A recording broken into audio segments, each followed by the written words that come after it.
Bien, y con un nuevo integrante, Luis Alberto Beitia. Hola, ¿qué tal a todos? Un ¿Cómo gusto. estás? ¿Qué onda? ¿Qué tal? Hoy tenemos el programa sobre el Día de la Mujer y aprovechamos la oportunidad para invitar a María Inés Arraliet, que es psicoanalista. Eh, la conozco de Apola, Apertura para Otro Lacan, donde fue, bueno, fundadora de esa sede de Apola La Plata. Eh, Fue directora de esa sede un tiempo. Ahora es Juliana, ¿no? Sí. Era Rosela Vila Pucineri y ya está Ah, cambiando. Ya va a haber ah, otra compañera. Tenemos que bueno. cambiar. Ya terminó. Bueno, bueno, la conozco de Apola y hizo ella con Juliana Zaratiegui, Rosela Vila Pucineri, Gabriela Mascheroni y Paula Castelli también hicieron un libro que muy interesante de la mujer y lo femenino, donde, digamos, tienen un estudio bastante particular sobre el tema de la mujer en Lacan, que va en contra del psicoanálisis tradicional hegemónico, diríamos, ¿no? Y nos parecía una buena oportunidad para, bueno, ya que estamos con el tema de la mujer, hacerte algunas preguntas en relación a tus presentaciones, bueno, a los textos, que trabajaste en Apertura. Así que, bueno, Con mucho bienvenida. gusto. Muchas Muchísimas gracias y gracias. con mucho gusto. Muchas gracias. Bueno, ¿quién quiere empezar? Bueno, María, un gusto. Yo tenía una pregunta un tanto, digamos, general, en el sentido de que me interesa saber cómo evalúas tú el uso, por ejemplo, de conceptos como falo, como falta, como no todo. ¿Cómo evalúas esos conceptos que a la luz de las críticas feministas que se han hecho, no sé, pienso mucho en Judith Butler, en Irigaray incluso, ¿no? Simone de Beauvoir ni se diga, que entra en tensión con el psicoanálisis y la manera en que entiende estos asuntos, digamos, que tocan algo de la sexualidad, ¿no? ¿Qué estrategias habría, digamos, a nivel teórico para poder matizar, digamos, como esas discusiones y si es posible desvincularse de una lectura tradicional psicoanalítica o si acaso han leído mal a Lacan? Esa es una, como digamos, lo digo como, lo pongo de forma retórica, ¿no?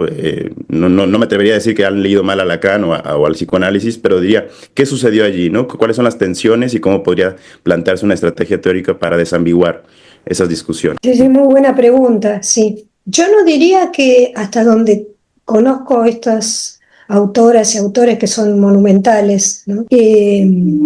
Principalmente las autoras y pensadoras feministas, pero no solamente quienes vos nombrás, sino, por ejemplo, Pierre Bourdieu en La dominación masculina, que es un librito muy interesante, hace críticas muy similares a las de Butler. Mm. Bueno, sí, Irigaray, que fue discípula de Lacan y después hubo un quiebre ahí en la relación epistémica que tenían, ¿no? Y mi sensación es que toman principalmente elaboraciones de Lacan previas a los años 60, anteriores al seminario 11, de alguna forma dejan a un costado las propuestas de Lacan de los años 70 en adelante, 60, 70 en adelante. Y fundamentalmente se basan en la enseñanza oral de Lacan en sus seminarios, por ejemplo en el seminario 4, 5, donde Lacan retoma a Freud, hace una relectura de Freud en donde propone ya, desde el comienzo Lacan ya propone un psicoanálisis distinto al de Freud, desde el comienzo. Muy tempranamente hace una fuerte crítica del Edipo, basándose en la antropología de Malinowski, ¿no? En donde, bueno, se verifica que la lógica edípica no se cumple en los pueblos de Nueva Zelanda, Nueva Caledonia, hay estudios de territorio, de terreno. Bueno, yo entiendo que más o menos hasta los años 60 su enseñanza navega en cierta ambigüedad en donde, según como se lo lea, se puede interpretar que rescata conceptos freudianos y los toma tal cual,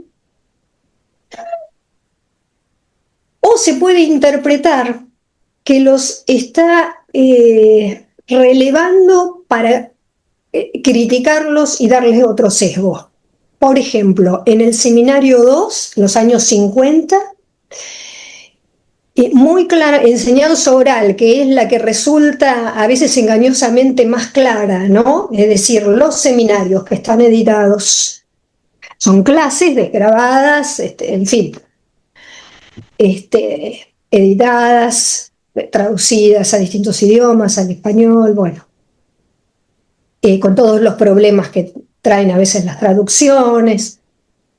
En el Seminario 2, en los años 50, él ya dice con toda claridad que el concepto de envidia del pene es subsidiario del orden simbólico que habitamos, que es androcéntrico, ¿no? Es una expresión que lo dice al pasar. Está reviendo el caso de Verweyen, creo, un caso de Verweyen muy interesante, donde se trabaja con el concepto de complejo de castración y envidia de pene. Entonces, ya en ese momento nos está anoticiando que para él no es de la índole de lo universal ni de lo natural, que es referido al orden simbólico, lo cual es todo un problema porque ahí hay que establecer a qué se refiere con orden simbólico androcéntrico, porque uno podría sostener que la antropología nos puede dar material suficiente para afirmar que existen o existieron sociedades no androcéntricas, ¿no? Entonces, yo elijo diferenciar cuando Lacan dice orden simbólico androcéntrico, diferenciar ese concepto del concepto del orden simbólico como el conjunto significante. En la sociedad en la que yo participo, en Apola, Mariana es mi compañera, distinguimos, que es una distinción de Alfredo Edelstein, el otro con mayúscula, consignado con la letra A mayúscula, y el otro con mayúscula escrito como otro, la palabra otro, pero con mayúscula. Entonces, la letra A mayúscula, nosotros leemos a Lacan así, la letra A mayúscula, tengo que hacer todo este desarrollo para acercarme a lo que vos me planteás. La letra A mayúscula se definiría como el conjunto significante, o sea, no tiene contenido, es vacío, podríamos decir, bueno, le podemos llamar el orden simbólico.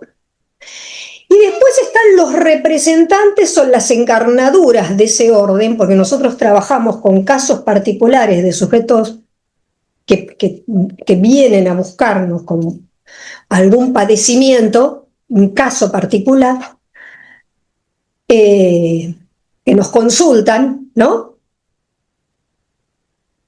En ese caso particular, nosotros trabajamos con la idea de que el otro, escrito como palabra, otro, que encarna el orden simbólico, puede ser la madre, el padre, los dos padres, la familia, las tres generaciones que precedieron al sujeto, la institución donde se crió, porque puede haberse criado en una institución sin mamá, sin papá, y por qué no, la cultura que habita, ¿no? Entonces, en ese sentido yo entiendo que Lacan dice que el orden simbólico es androcéntrico, es el occidental,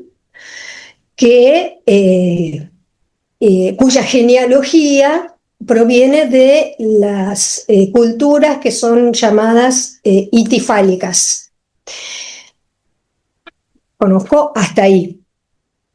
Acá, bueno, hay participantes eh, que saben mucho más de todo esto, que a lo mejor me pueden ayudar, como con la Claro. Guevara, ¿no? Ajá, sí.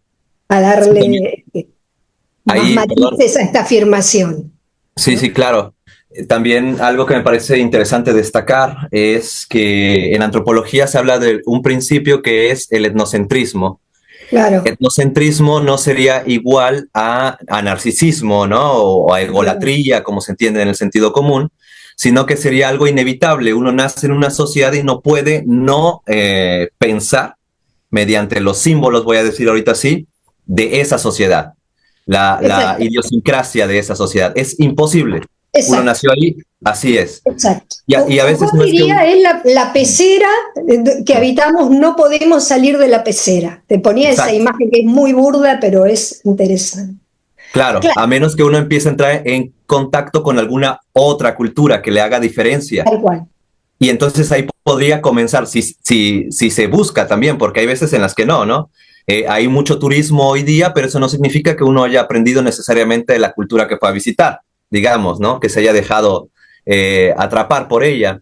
Entonces, dado este principio, también parece para nuestras sociedades de tipo Estado-nación, capitalistas, digamos, patriarcales, ¿cómo se puede? Falocentradas, pero en este sentido de patriarcal, ¿no? Es difícil pensar que puedan existir sociedades que no sean patriarcales. Y Exacto, dado que totalmente de acuerdo. Y dado que ya partimos de eso, entonces es muy complicado leer que Lacan justamente, que está dialogando con Levi Strauss, que está dialogando con Malinowski, que está dialogando con antropólogos que conocen otro tipo de sociedades, hacer de consistir la idea del patriarcado es difícil. Y entonces Bueno, cuando se lee en plano, por así decirlo, ¿no? Y esto era lo totalmente, que... totalmente de acuerdo, Mm, totalmente de acuerdo, mm, totalmente de acuerdo. Entonces, dicho esto, yo mm. creo que estos autores toman un Lacan que en su ambigüedad se podría justificar que en muchos de sus desarrollos previos a los años 60 sigue a Freud y en particular a veces refiriéndose a la acepción de falo que corresponde al concepto de falo de Freud, que es el símbolo del pene. Pero también desde muy temprano utiliza un término que es falo, uno podría decir un significante, hasta un vocablo, falo, para referirse a lo que aparece como definición en un diccionario, por lo menos de español, que es el símbolo del poder creador del Dios. Entonces, en los años 50, en los mismos años en donde a veces tenemos la sensación cuando lo leemos a Lacan que está diciendo lo mismo que Freud,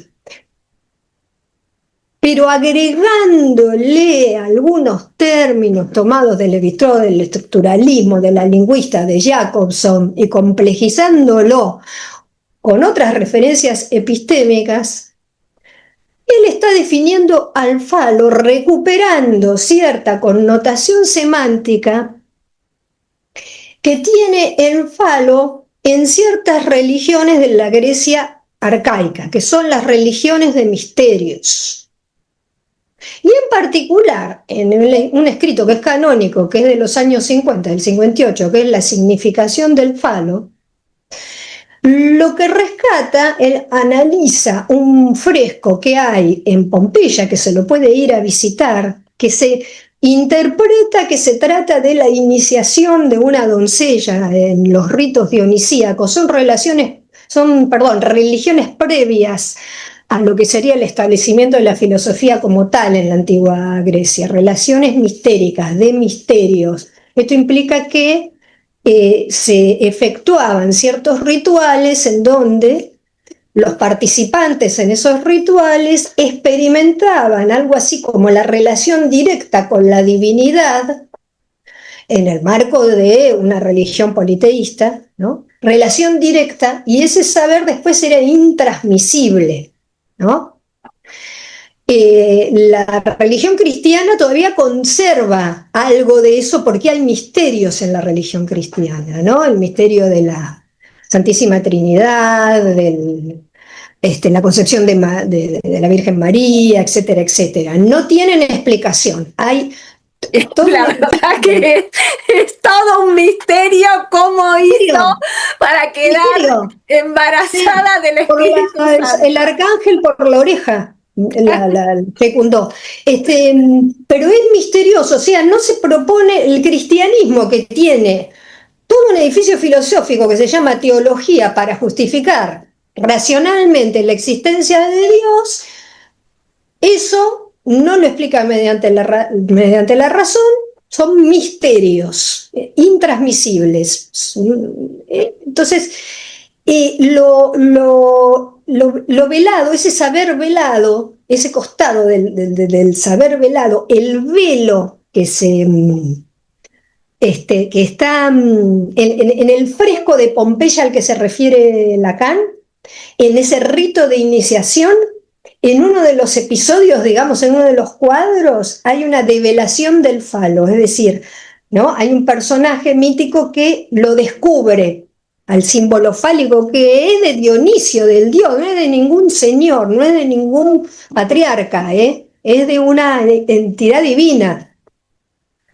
Y lo que importa en la simbología fálica de la Grecia arcaica es la noción de fecundidad. Por eso se hacían ceremonias con falos gigantes, ¿no?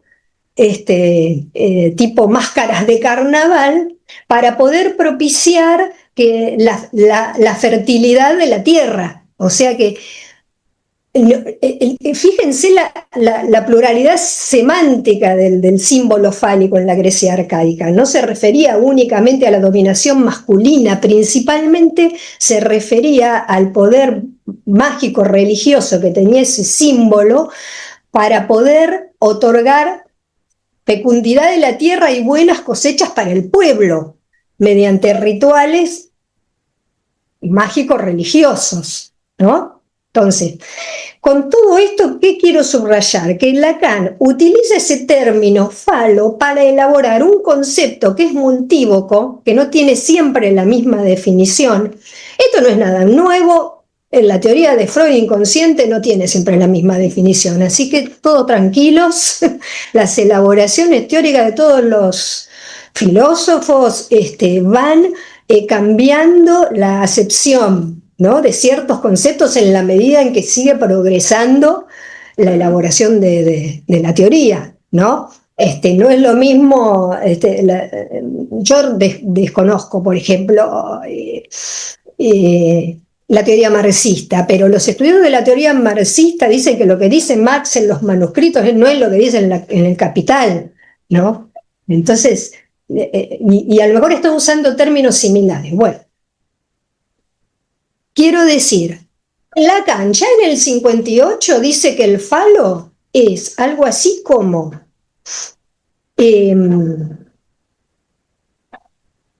la marca de la latencia de lo que adolece todo lo significable. O sea, que estamos en el campo del significante, de la relación entre el significante y el significado, ¿no?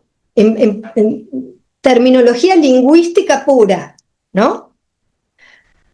Un significante que es multívoco, que en tanto tal no en función de esa articulación se va produciendo efectos de significación con una orientación que le llamamos sentido, ¿no? Que habla de lo que se quiere, más allá de lo que se dice, lo que se quiere. Bueno, lo significable adolece de una latencia, o sea que no hay una relación uno a uno entre significante y significado.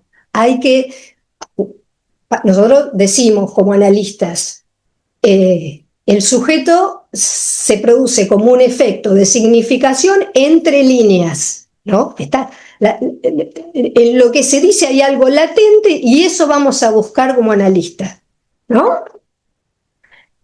¿Qué tiene que ver ese concepto de falo, que es una de las acepciones que le da Lacan, y hay autores que han contado como 12, pero yo creo que hay más acepciones, porque después distingue el falo simbólico del falo como significante, del falo como significado, es un lío. ¿Qué tiene que ver con el representante o el símbolo del pene, que según la doctrina freudiana involucra sí o sí que sea algo valorado y envidiable para las mujeres, y que como sustituto de ese pene la niña busca algo así como el falo del padre y después un hijo del padre, y si todo sale bien busca un hijo de otro señor que no sea el padre. No tiene nada que ver. Entonces Lacan usa un término que pertenece a la doctrina freudiana, pero es un término, ¿cómo decirles? Usa el mismo, uno podría decir el mismo nombre, para hablar de otra cosa. Pero también lo hace con el término padre, madre, con sujeto. Si ustedes buscan en la obra de Freud sujeto es el sujeto que consulta, es la señorita que se llama Dora, ¿no? O el padre y la madre de un nenito que se llama Juanito. Ahí hay 3 sujetos. Eso es para Freud. Para Lacan el sujeto no es el asunto o el tema, no coincide con la persona. Entonces, estos autores, yo creo que lo leen a Lacan tomando planteos fuertes de Lacan, en donde él mismo muy explícitamente dice que está retornando y rescatando a Freud, y a estos autores se les escapa que cuando habla de falo se está refiriendo a otro tipo de conceptualización, pero esto queda bien en claro de los años 70 en adelante. Es más difícil de despejar en los primeros seminarios. Mucho más fácil en los escritos sí, porque en el 58 cuando define falo lo define con categorías lingüísticas, recurre a las religiones, a la noción de falo de las religiones arcaicas griegas, ¿no? Ya está pensando, teniendo como telón de fondo a Lévi-Strauss, ¿no? Y de los años 70 en adelante, ustedes si quieren buscar van a encontrar que cuando habla de falo dice no tiene nada que ver, cuando yo digo falo, y lo dice con todas las letras, no tiene nada que ver el complejo de castración con que el chiquito tenga miedo de que el papá le vaya a cortar el miembro viril, ¿no? Por lo tanto, ahí está el valor fálico del pene. Cuando yo hablo de complejo de castración, hablo de otra cosa, hablo de una función. Y resulta que se empieza a referir a una función matemática y lógico-matemática. Y se aprovecha de que los lógicos y los matemáticos, cuando escriben las funciones matemáticas, usan la letra phi, ¿no? Existe un x phi de x de las fórmulas de la sexuación. Él escribe con la letra phi y dice, ese es el falo, que no tiene absolutamente nada que ver con el androcentrismo de nuestra cultura o el falo-logocentrismo, como dijeron sus críticos, y también Butler, Lucy. Y Derrida también. ¿Aquí dije Lévi-Strauss? No, quise decir Derrida. Sí, claro. Sí. Derrida, no sé por qué dije Lévi-Strauss. Claro, fundamentalmente Derrida. Sí. Entonces yo creo que estos autores no han profundizado en la enseñanza de Lacan después de los 70 Y han tomado los textos de Lacan en donde dice cosas más parecidas a las que decía Freud, nada más que en idioma lingüístico estructural, como si retradujera Freud introduciendo elementos de la lingüística estructural, etcétera, etcétera. Si se lee aislado de lo que es el resto de la enseñanza de Lacan y se recortan esas propuestas que tienen donde habla del triángulo mamá, papá, niño, falo, pareciera que está diciendo lo mismo que Freud de otro modo, ¿no? Si se lo sigue leyendo, también está diciendo otra cosa. Es un autor muy complejo, Lacan. Así que, bueno, hasta ahí se me ocurre, dar cuenta de lo que vos preguntás. No sé si va en la dirección de lo que vos querías interrogar. No, sí, va a la dirección y la amplía mucho más, además. Me pareció muy interesante esto que ya he escuchado de Apola, ¿no? A través de Víctor, sobre todo, esta distinción que hacías al principio. Así. Respecto al otro al otro escrito como otro y digamos, por otro lado, que pudiesen atender a una división de tipo, me parece como, no sé, pensar un poco el vínculo que tal vez tendría con Althusser y el concepto de ideología, algo similar hace Althusser allí, que dice, bueno, no es lo mismo la ideología en mayúscula, básicamente, que las ideologías en plural. Mira, yo desconocía esa, mirá qué interesante, desconocía esa distinción. Y me suena un poco a esas encarnaciones particulares que toma la ideología como concepto universal, casi. Claro. Interesante, sí. Lo voy a buscar.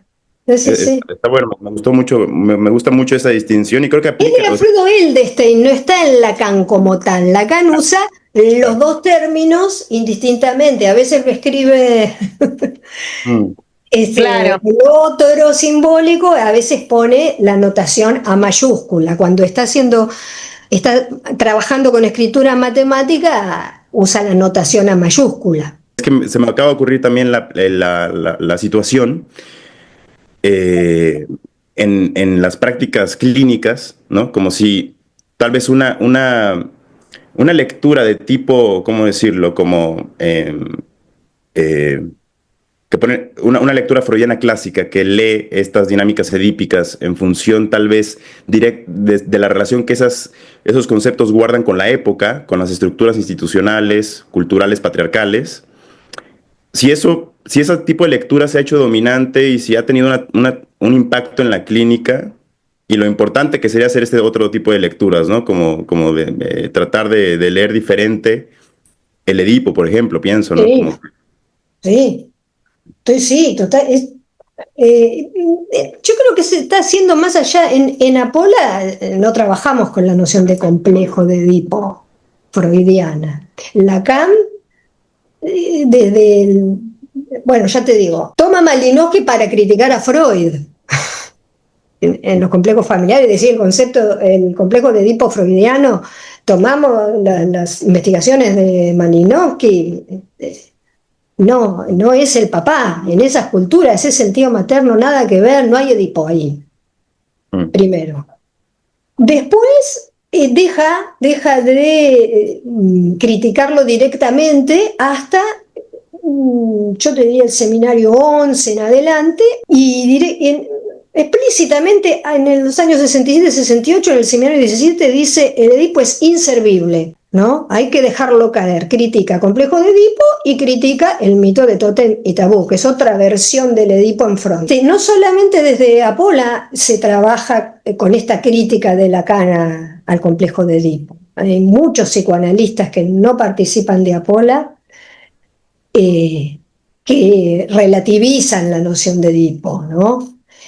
Lo sostienen en Freud muchas veces porque dicen, bueno, Freud lo complejizó, que es cierto, Tuvo que reformular su teoría de la sexualidad femenina, tuvo que hablar de 2 tiempos de Edipo en la mujer, tuvo que hablar de Edipo ampliado, pero la clave para Freud de los conflictos neuróticos era la relación con el padre. Y en Apola trabajamos con la noción de novela familiar no entendida en el sentido freudiano, en el sentido de que todos los niños y que se hacen luego adultos fantasean con haber tenido padres mejores que los que tienen, haber sido adoptados y originalmente haber sido hijos de príncipes o cosas por el estilo, sino con el relato que trae y en consulta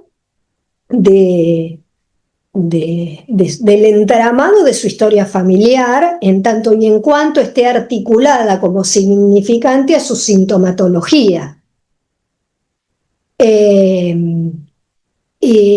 Padre, madre, abuelo, son personajes de ese relato. Al ser personajes, no son, son algo así como significantes en una trama, ¿no? Entonces la madre puede contar como madre, pero puede contar también como hija de su propia madre, entonces ahí cambia el valor, ¿no? Ahí no hay Edipo, en el sentido de el deseo original del niño, el deseo erótico por la madre y la rivalidad con el padre, si el niño es un varón, etcétera, etcétera. Y el padre, como el poderoso representante de la ley, que se queda con la madre, ¿no? Y es el que hace el papel de interdictor para que no haya acceso, no se consuma el incesto. Lo que ocurre es que trabaja con la noción, sobre todo en los primeros años de complejo de Edipo en Freud, para revisar algunos casos freudianos, como el caso de Juanito o el caso de Dora, y entonces se produce una suerte de superposición, ¿no?, entre Lacan y Freud, donde se lo puede leer a Lacan como un retraductor de Freud, como un psicoanalista que agrega categorías tomadas de otras disciplinas a la teoría freudiana. Pero esa confusión después de los años 70 se despeja netamente, porque dice que el Edipo es inservible y lo critica incluso de lo que sería la leyenda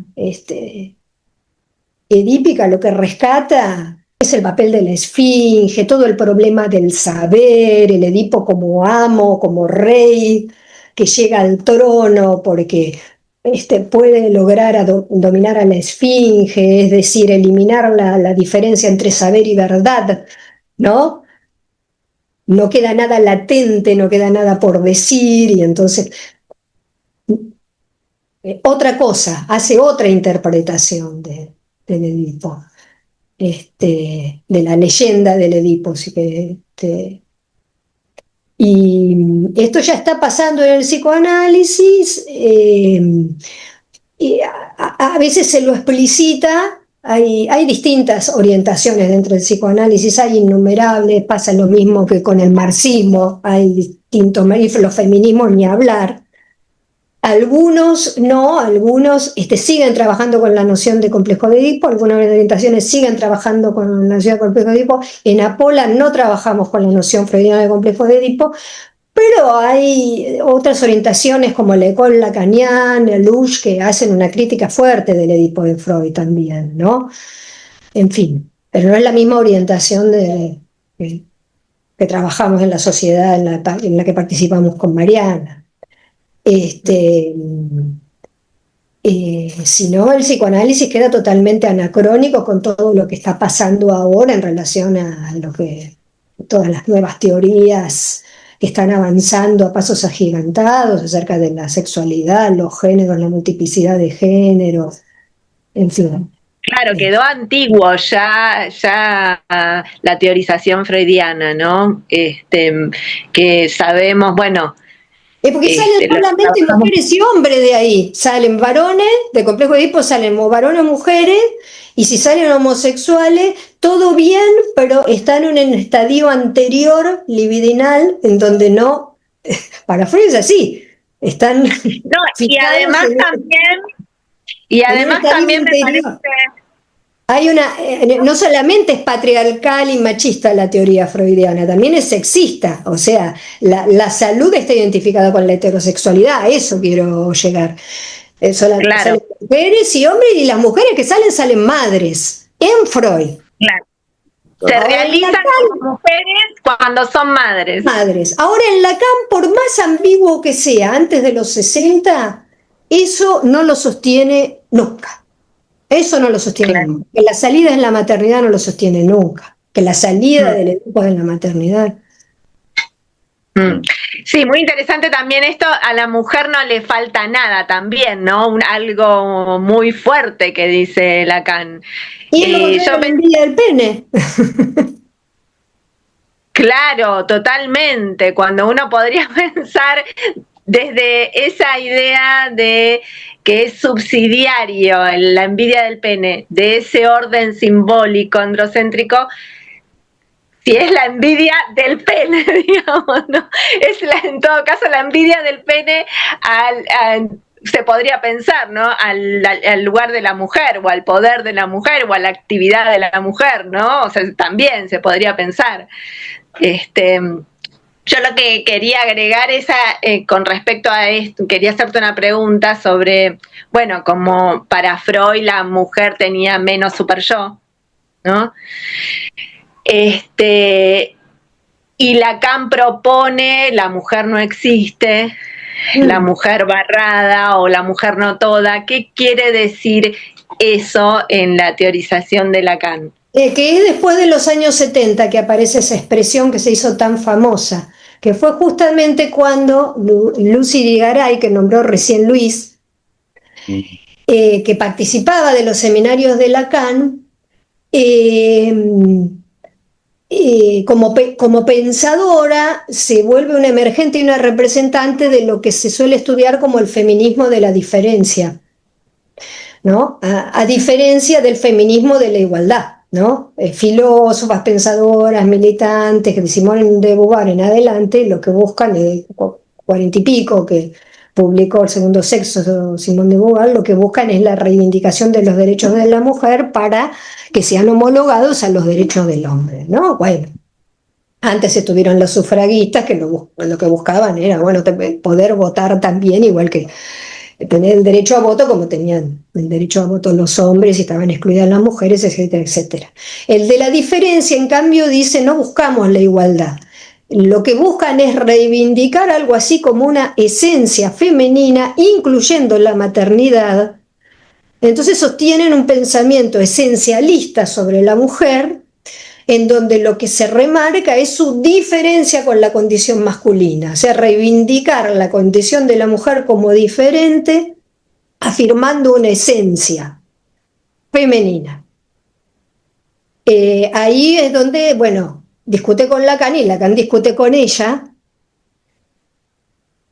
y plantea esta suerte de formulación tan enigmática que es la mujer no existe, pero lo que hace es ponerle una mayúscula, volviendo a la diferencia con mayúscula y sin mayúsculas, ¿no? No sé si Althusser ideología lo ponía con mayúscula y las ideologías con minúscula, no sé eso, pero... No, lo ponía como en singular y en plural, creo que así en singular y en plural, como el otro y el otro. Bueno, acá es mayúscula, no es la mujer con minúscula. Y lo que tacha es el artículo, lo tacha. Se le ocurre tachar la, pero la pone con mayúscula. Yo nunca lo entendí hasta que di con una obra que es muy conocida de Michel Desserteaux, que fue también discípulo, alumno de Lacan, participado en los seminarios, religioso, filósofo, filósofo cristiano, muy interesante, muy conocida, que es la fábula mística. Entonces él lo que afirma ahí ya, hay otros autores que dicen lo mismo. Desde la literatura creo que está citado, lo encontré citado en Strindberg, me parece que en Strindberg, y después hay otro autor que es un estudioso de la Edad Media, que Valadier me parece que lo dice también. No estoy segura. Valadier con B larga. Tiene una obra que se llama... Bueno, es sobre el Eros en la Edad Media, tampoco me acuerdo cómo se llama. Sobre la delectación morosa es. Que se fue dando en la modernidad, en la famosa muerte de Dios que diagnostica Nietzsche, ¿no? Una suerte de descenso, ¿no? De caída del Dios monoteísta, judeocristiano, ¿no? Una suerte de descenso, de caída figurada como la muerte de Dios en la filosofía de Nietzsche, y un paulatino ascenso de la mujer a ese lugar vacante. El antecedente más lejano es la retórica del amor cortés en el siglo XII, como si fuera Lacan dice un meteorito que apareció y desapareció, ¿no? A las mujeres las seguían maltratando, seguían siendo objetos de intercambio, no tenían ninguna participación en la vida política, etcétera, etcétera, pero apareció una idealización extrema en toda esa producción literaria de la mujer, la dama, a la inaccesible, a la que el caballero le dedicaba todas sus ofrendas y sus cánticos y pasaba toda una serie después. Era un amor reglado, ¿no? Un amor que nunca se consumaba, pero estaba regulado por ciertas prácticas que se debían, ciertas pautas que se debían cumplir por los dos, por el caballero y por la dama, bueno, en fin. Entonces, hubo un ascenso de la figura de la mujer en sustitución, digamos, de lo que antes representaba en la Edad Media, porque el siglo XII es la Edad Media más tardía, ¿no? Pero hasta la Edad Media temprana, en la primera Edad Media, lo que representaba el Dios judio-cristiano, el Dios cristiano, el Dios del cristianismo. Entonces, haciendo un barrido rapidísimo, con la muerte de Dios asciende la mujer, ¿no? Igual le siguen faltando derechos a comienzos del siglo XX, mientras Freud escribía la interpretación de los sueños, en fin, estaban las sufragistas con toda su militancia, la mujer no votaba, bueno, se empezaron a conseguir sus reivindicaciones muy paulatinamente, pero la idealización de la figura de la mujer y también de la mujer como madre empezó con la modernidad, por ejemplo con Rousseau. Bueno, retomo, viene Lucy Irigaray a decir, no, hay que sostener una militancia desde la filosofía y desde el pensamiento, desde el psicoanálisis feminista, pero afirmando la esencia diferencial de la mujer en relación al hombre.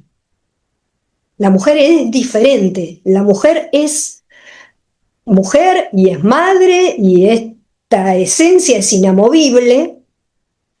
Ahí Lacan aparece con esta frase tan enigmática de la mujer no existe y la hace participar de estas famosas fórmulas de la sexuación que empieza a ensayar en el seminario 18, sigue en el 19 y culmina en el 20.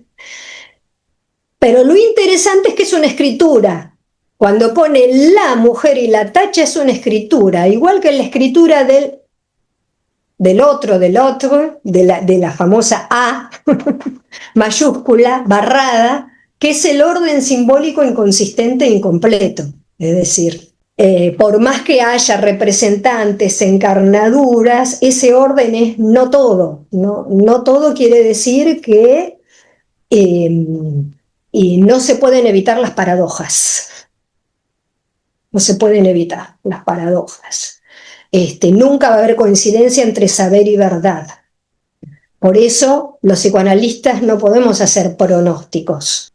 Entonces, para mí, esta notación de la mujer barrada responde a este problema de época que se infiltró en el seminario de Lacan, en la medida en que participaba gente muy crítica de la teoría de Lacan, como Lucy Irigaray, que entendía justamente lo que decíamos hace un rato, que la teoría de Lacan era, como dice Derrida, falo-logocéntrica. Entonces ella propone, no, nada de centralidad del falo en la teoría, y bueno, está ahí al borde de darle centralidad a lo femenino, ¿no? Es como lo mismo, pero con otra vestidura, ¿no?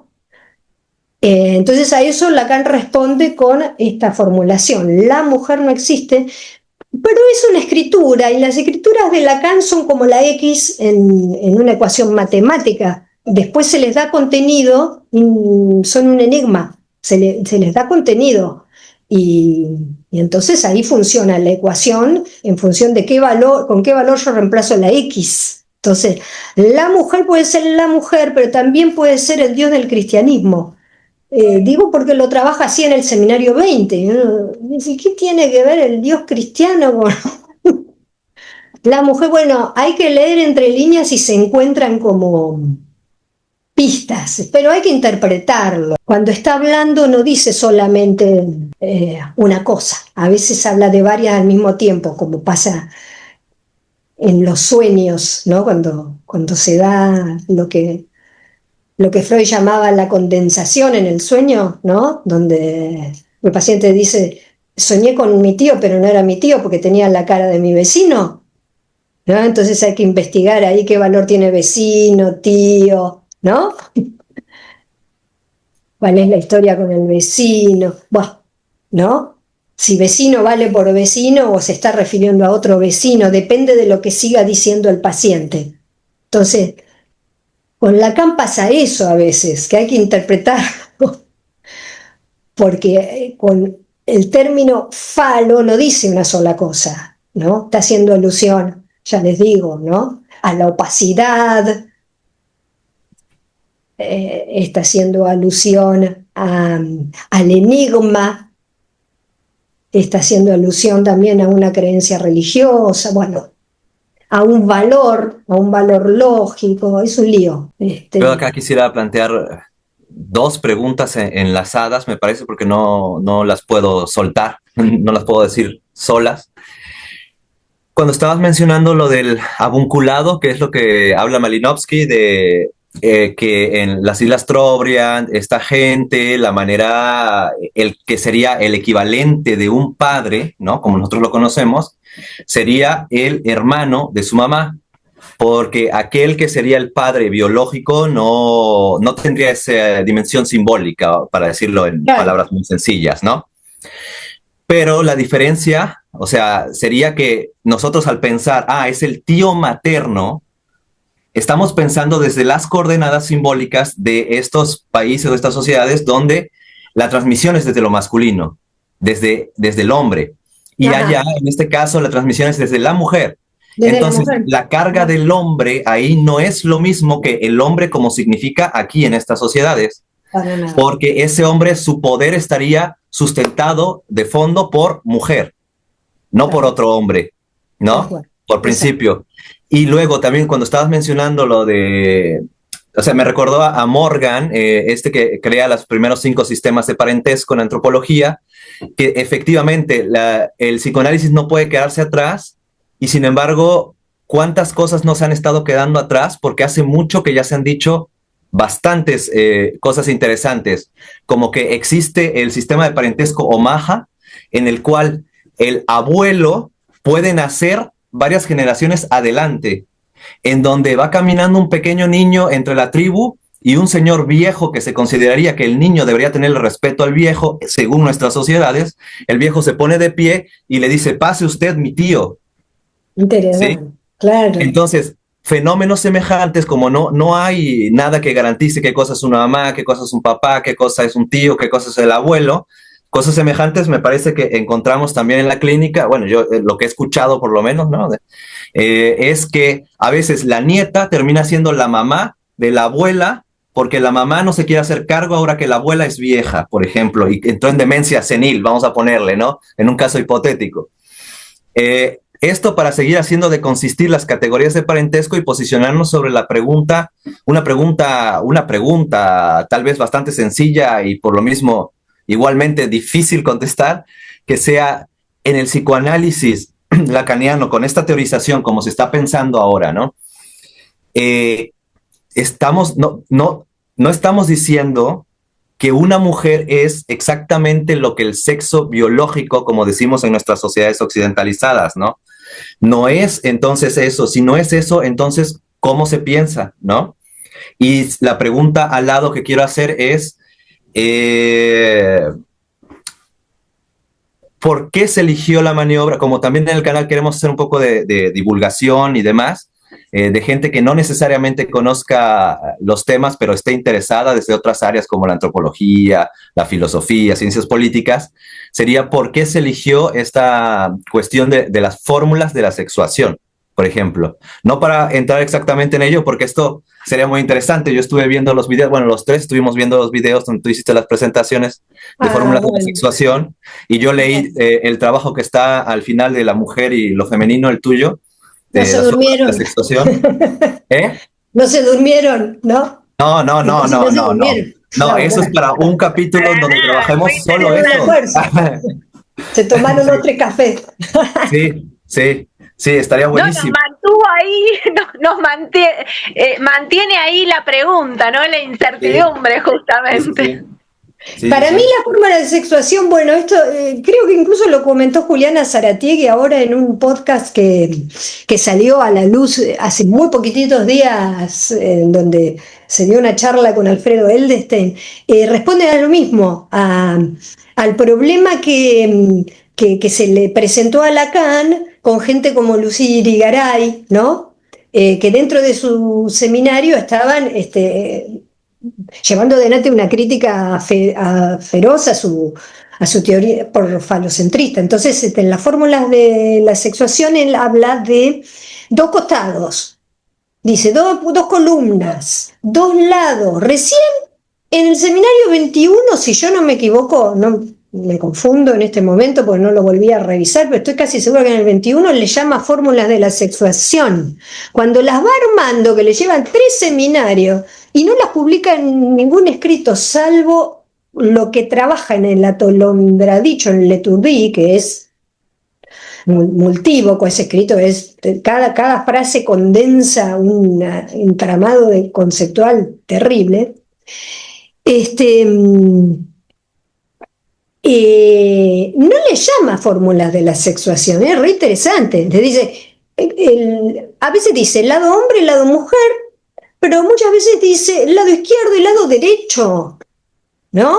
Entonces, después del seminario 21 dijo fórmulas de la sexuación y pasaron a la gloria como fórmulas de la sexuación. Está hablando de hombres y mujeres, yo creo que se las ha interpretado en esos términos. Lacan habla de la sexualidad del hombre y la sexualidad de la mujer, pero son fórmulas. Entonces, según que se sustituya, donde dice existe un X que no fide X, ¿no? Él dice, bueno, podemos pensar ahí la lógica del mito que inventó Freud, que es el del padre de la horda, y ahí podemos poner al padre, el orangután, ¿no? Y abajo, en la misma columna, podemos poner a todos los hijos, ¿no? Que no acceden a las mujeres. Pero también dice, ahí podemos poner al dios de Aristóteles, al primer motor inmóvil. En cambio, al dios del judeocristiano lo podemos poner desde este otro lado, que sería el lado mujer, que es lo más interesante, que en el Leturdi dice dicho mujer. Se la difama la mujer, on la diffame. Por favor, corregime porque yo no hablo francés, pero juega con lo dije bien, juega con la multivocidad ahí de la cómo suena, cómo resuena difam, dicho mujer, se la difama, está diciendo las dos cosas, y después dicho hombre dice homme dit. O sea que esas dos columnas se refieren a textos, a decires, que tienen cierta lógica que él escribe usando las funciones proposicionales y usando la lógica modal. Hace un lío. Pero en un casillerito, vamos a decir, de la columna izquierda puede estar el padre de la horda o el dios de Aristóteles. ¿Qué tiene que ver eso con la masculinidad? Supóngase que el mito de Freud sí, pero el dios de Aristóteles, ¿no? Y del otro lado, del supuestamente femenino, en Leturdi dice, son las dos mitades del sujeto. Es re interesante, porque si el sujeto es tema, hay dos partes del tema, dos mitades del tema. Lo que pasa es que Lacan dice, somos psicoanalistas y recibimos, esto lo dice en el seminario 19, vamos a dar la lógica de la trama del asunto sexual. Y el término francés que usa es affaire, que es asunto, pero puede ser negocio. Nosotros también lo usamos affaire, el affaire Dreyfus, el affaire, a veces el affaire es cuando hay algo, puede ser un caso policial, algo que hay que descubrir, ¿no? Porque son con esos textos con los que trabajamos, porque nos hablan de eso, no porque la sexualidad sea esencial, algo que define la esencia del ser humano, sino porque Lacan trabaja en una época en donde ya existía el psicoanálisis cuando él empezó a trabajar, y ya regía como valor principal para definir la identidad de cada uno la sexualidad, cosa que no existía en la antigua Grecia. Antes no, el homosexual no se le llamaba homosexual, o sea, los hombres en general tenían relaciones entre los hombres y se distinguían en función de si eran activos o pasivos. Los activos eran los poderosos, los pasivos en general eran los menores y los esclavos, y las mujeres ahí a un costado, ¿no? Eso en la antigua Grecia, en la polis griega. Y no existía la homosexualidad como la entendemos nosotros. Entonces, tampoco estaba la heterosexualidad. Esto es cultural. Entonces, como en nuestra época se tiende, en la época en que enseñaba Lacan, se tendía a definir lo propio de cada uno con la clave de la sexualidad, el género, lo que ahora llamamos género. Esto lo diagnosticó Foucault, que empezó a establecerse así en el siglo XVIII principalmente, en el XVII, en el Renacimiento. Tranquilamente se podían encontrar relatos en donde la gente transicionaba, igual que ahora, ¿no? Pero era porque nada, no era algo, ¿cómo les puedo decir? Se creía que por exceso de calor se podía transformar, no recuerdo si una mujer en un hombre en una mujer, no había mucho problema con la condición de género. Esto del Renacimiento, ¿no? Después, paulatinamente, se fue afianzando en nuestra cultura occidental la idea de que o somos hombres o mujeres, binarismo tan criticado, tan fuertemente criticado ahora por la teoría queer, ¿no? Entonces, Lacan escuchaba gente que hablaba de estos problemas, ¿no? La famosa pregunta que Lacan releva, ¿qué es una mujer? ¿Por qué no aparece tanto en la pregunta qué es un hombre? Si es absolutamente pertinente que alguien vaya a análisis preguntándose al final qué es ser un hombre, ¿no? Pero bueno, él levantó esa, ¿qué es una mujer? Pero también levantó preguntas, porque si no hay pregunta no se puede trabajar, para Lacan no hay neurosis si no hay pregunta, porque la neurosis es en transferencia, en el dispositivo, si no, una persona que padece, no, para nosotros es una persona que padece. Si hay neurosis lo diagnosticamos en el dispositivo si hay pregunta. Y la tendencia de las preguntas por un movimiento cultural moderno y también posmoderno, es preguntar por el ser de cada uno, ¿no? Cada vez más individualismo, entonces cada vez más pregunta por el ser, y pregunta por el ser en tanto sexo. En la época de Lacan era hombre-mujer, ahora es hombre, mujer, hoy soy hombre, soy mujer, transiciono, soy fluido, pero algo soy. No cambió tanto, lo que pasa es que tenemos más alternativas, ¿no?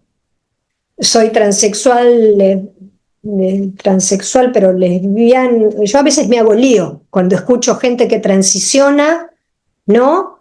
La otra vez escuchaba un señor que había transicionado, ¿cómo era? El hombre había transicionado a mujer, ¿no? Pero era lesbiana. Y se había casado con una mujer que había transicionado a hombre y era homosexual. Yo me perdía, me, me perdía en el relato, y los dos con un hijo, ¿no? Estas cosas pasan ahora, está muy bien, pero en la consulta con lo que nos encontramos es con este tipo de preguntas. Y Lacan se encontraba con otro tipo de preguntas que no tendían tanto a la diversidad de género, sino dentro del esquema binario en los años 60, 70, ¿no? Donde no se anotició mucho, ya se estaba germinando lo queer, pero él no se anotició mucho de eso. Bien, entonces, ¿qué es una mujer? ¿Qué es un hombre? Es una pregunta que aparece en la clínica y supone una identidad. Y el psicoanálisis que propone Lacan va en contra de definir a alguien como en forma totalizadora. Por eso la famosa falta en ser, que es otro concepto lacaniano.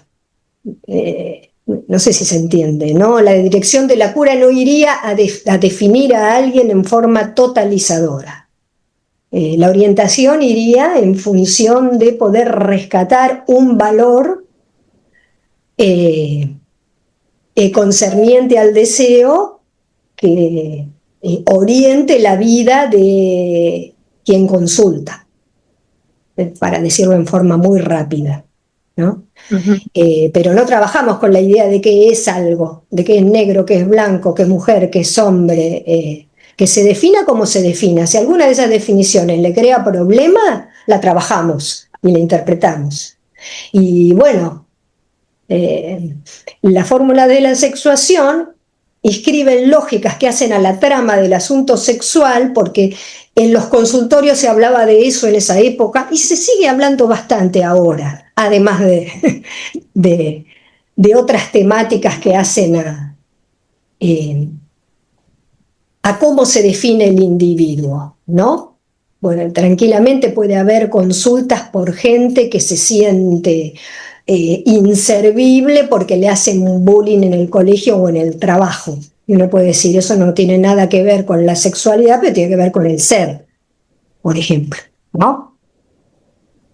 También pensaba, aprovecho, así meto un bocadito que me parece que está en relación también, que como la mujer también se ha llamado el sexo, la propuesta de Lacan como el heterón también me parecía algo interesante para poner, para preguntarte a ver qué relación tiene con todo esto, ¿no? Porque me parece que también va en esta línea de no una definición sobre qué sería, ¿no? Define el sexo, Lacan define el sexo como la diferencia radical en el seminario 12, que es del mismo modo como define a veces a la mujer. Entonces la diferencia radical es que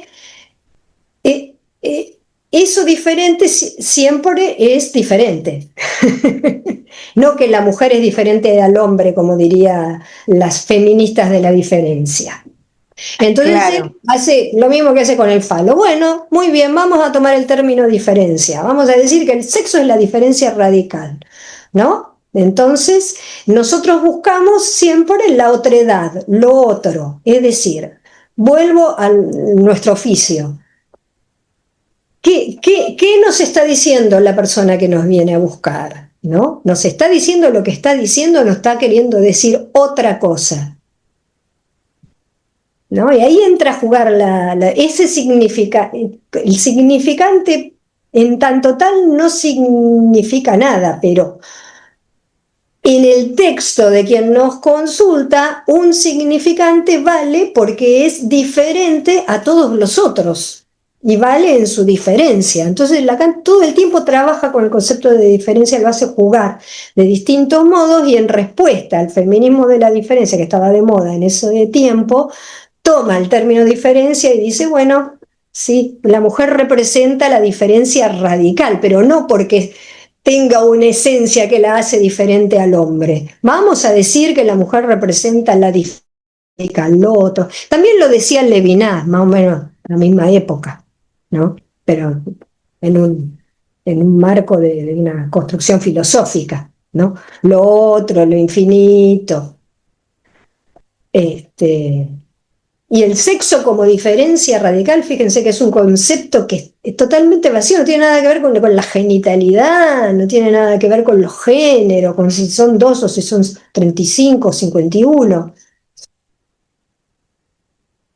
Quiero preguntar algo, María, en relación creo que a esto. Me parece muy interesante que remarques la relación entre, podremos decir, como esta etapa lacaniana de los 70s, en donde empieza a ver, donde aparece, según entiendo, ¿no? También esta frase famosa de la mujer no existe. Sí.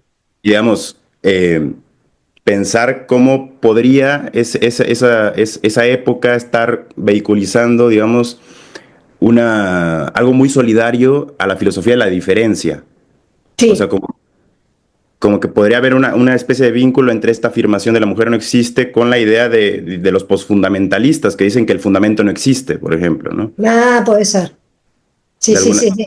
Algún paralelismo, ¿no? Eso. Podemos encontrar. Sí. Y pienso un poco también en este sentido no sé, en Derrida cuando habla de la diferencia. Claro, la diferencia, claro. La diferencia, ¿no? Como que siempre en este letargo o en diferido respecto a un sentido. Como que es un rodeo infinito. No hay un origen, no hay un referente, se podría decir desde la lingüística. Claro, ¿no? Lo más parecido en Lacan sería que no hay garantía, que el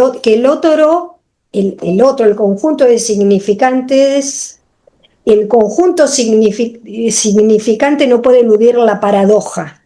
Entonces no hay garantía posible que dé consistencia a ese conjunto. Entonces ahí es donde le pide prestado a Russell la paradoja de el conjunto de los conjuntos que no se incluyen a sí mismos, se incluye a sí mismo, entonces se llega a una paradoja. ¿No? No, es incompleto, y si es incompleto es inconsistente. Bueno. Claro. Y no hay garantía, no hay centralidad en el orden simbólico. ¿Sí? Cuando dice que es androcéntrico es porque la cultura, ¿no? Y rellena ese vacío, suponte con, bueno, no sé, el dios judeocristiano que es hombre, ¿no? Con el rey que es hombre, bueno, también hay reinas, en fin. Bueno, pero con lo que se conoce como patriarcado, ¿no? El poder masculino. Que Lacan se ríe bastante de eso, ya desde el seminario 2 dice, hay que estudiar a las matronas romanas que envenenaban a sus maridos.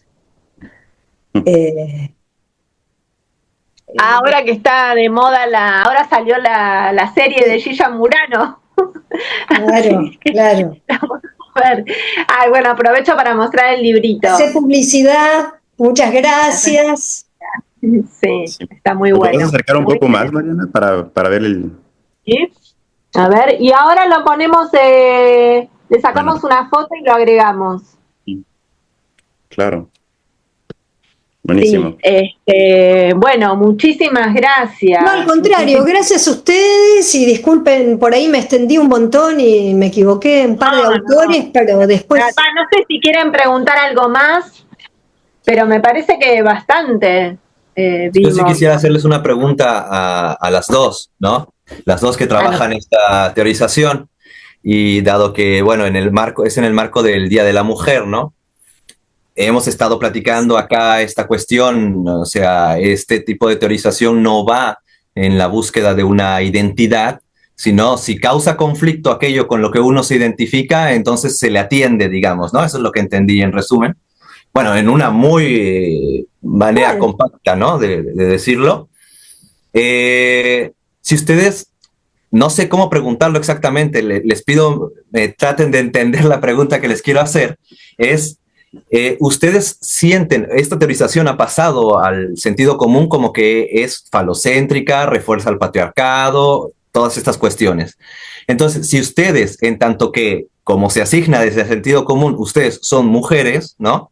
Como se dice desde el sentido común, ustedes encuentran lugar en esta teorización. Se puede pensar no solamente en la conspiración de que esto tiene que ser necesariamente un artilugio otra vez del patriarcado, para atrapar a las mujeres hacia su, ¿cómo se dice? Hacia su partido, digamos, ¿no? No sé de qué manera decirlo. ¿Me explico? Si se encuentra un lugar, existe un lugar para pensar más allá del patriarcado en esta teorización. Y yo entiendo que sí, porque como psicoanalistas, dice Lacan, no sabemos, como psicoanalistas, dice, como psicoanalista, no sabemos qué es un hombre, no sabemos qué es una mujer, como psicoanalista. No es que no haya... él lo dice en el Seminario de la Lógica del Fantasma, o sea que la posición del analista es no saber nunca qué es el otro. La otra parte, ¿no? De el otro polo enunciativo de lo que se dice en un análisis. Y en tanto tal, la teoría sostiene eso. Después están estos artilugios en donde hay una formulación, que es una formulación lógica, que es la mujer no existe, que tiene que ver con todo lo que ya dijimos, a lo que se le estaba cuestionando en ese momento, el feminismo, la diferencia, etcétera, etcétera. Entonces, si no sabemos qué es un hombre ni qué es una mujer, ¿cómo podemos ser patriarcales? ¿Cómo podemos sostener una clínica desde una teoría patriarcal? Después está que el analista no pueda evitar que se le filtren sus prejuicios, y ese es un problema. Pero esa es ya la persona del analista. Por eso insiste tanto Lacan en no sabemos qué es un hombre, qué es una mujer. Insiste mucho en eso y no dice tanto, no sabemos qué es un plomero, no sabemos qué es un antropólogo, no sabemos qué es una persona que tiene la piel de color negra. ¿Por qué no dice tanto esas cosas? Porque en el caldo de lo que se discutía en ese momento, lo que aparecía como problema era la identidad del individuo, y en particular la identidad sexuada, y fundamentalmente la de las mujeres, porque estaba en plena ola, creo que era la tercera ola feminista.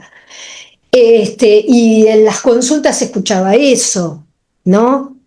Él dice que era la pregunta de las primeras histéricas de Freud, no sé si era la pregunta de las primeras histéricas de Freud, pero que le iban a preguntar cosas a Freud seguro, estas mujeres seguro. Las mujeres sí, ¿por qué me pasa esto? Que el médico dice que no tengo nada, eso pasaba. Y en su mayoría eran mujeres, y se las diagnosticó como histéricas, ¿no? Pero vos preguntabas en la teoría si nos sentimos incluidas, es que no podemos estar ni incluidas ni excluidas, porque la teoría dice que no se sabe qué es una mujer.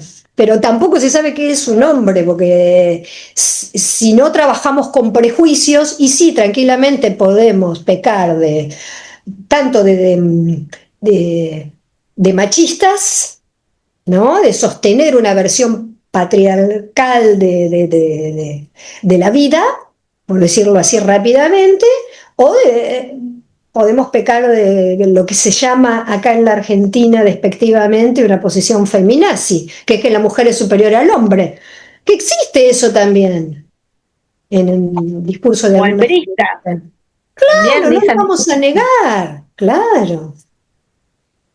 Pero no sé si responde a tu pregunta. Sí, por supuesto que sí. Bueno. Por supuesto que sí, porque la idea es,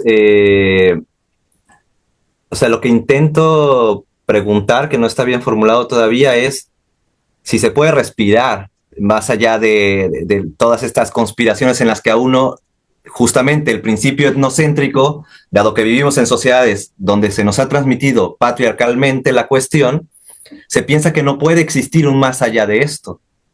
Y entonces cualquier cosa que aparenta ser diferente, en realidad siempre detrás vuelve a estar. Sí. Claro, sí, se entiende. Y bueno, pues no, por eso evocar acá a los antropólogos, ¿no? Claro. Para mencionar que se puede, que existe, que no es todo esa, o sea, el patriarcado no es todo, básicamente, ¿no? Insistir en esto. Sí, yo Mariana. pensaba en relación a que a la cuestión del saber, pensaba, ¿no? Porque desde el psicoanálisis freudiano y también del freudio-lacaniano, digamos, está el psicoanalista en esa posición de saber, ¿no? Que es el que sabe. ¿Sabe qué es un Edipo? ¿Cómo se resuelve el Edipo? Estas cosas. Claro. Y me parece muy interesante esta cuestión, ¿no? Que él propone, no sabemos en realidad, y que de hecho la posición del analista se sostiene en el no saber, porque si sabemos no le damos lugar a la diferencia que va, ¿no? Que esperamos, que suponemos, ¿no? Que hacemos el supuesto de que hay ahí, ¿no? O sea, si no le damos lugar, y me parece que lo pensé más por ese lado, ¿no? Como en esta posición de saber que generalmente ha estado el hombre, ¿no? Pero que a veces se ha puesto también muchas mujeres, y que lo que propone Lacan es otra posición, bueno, la opuesta, ¿no? La nesciencia. Claro. La posición de docta ignorancia, digamos, ¿no? Sí. ¿Mm? Bueno. Muchísimas gracias. Muchísimas gracias a vos. Muchísimo rato, así que estuvo bueno. Disfrutó mucho. Aprendimos más. Lo que haga falta. Yo también. Bueno, gracias, chicos. Muchas gracias, Inés. Abrazo. Hasta luego, que estén bien. Gracias por todo. Chau. Chau, chau. Chao. Chao. Bueno, les pedimos que nos pongan like, que se suscriban al canal, que compartan, que comenten. Después le agregamos el libro también y el link del canal de Apola si quieren ver las presentaciones de María Inés. ¿Sí? Buenísimo. Muchas gracias. Buenísimo. Chao.